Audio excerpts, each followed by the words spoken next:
টাকা দিবেন বাপের কাছে সেরা ছেলে, টাকা দিবেন বোনের কাছে সেরা ভাই, টাকা দিবেন মা সেরা গোস্ত ফ্রিজে রেখে খাওয়াবে, টাকা দেবেন বন্ধুদের আড্ডার মধ্যমণি, টাকা আছে সবার আগে বিয়ের কার্ড আপনার হাতে যাবে, টাকা আছে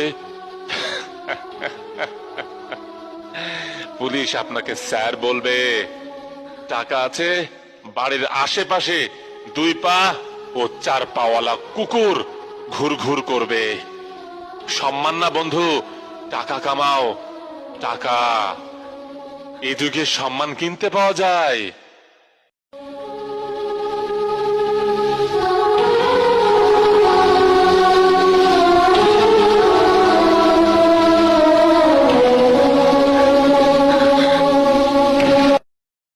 টাকা দিবেন বাপের কাছে সেরা ছেলে, টাকা দিবেন বোনের কাছে সেরা ভাই।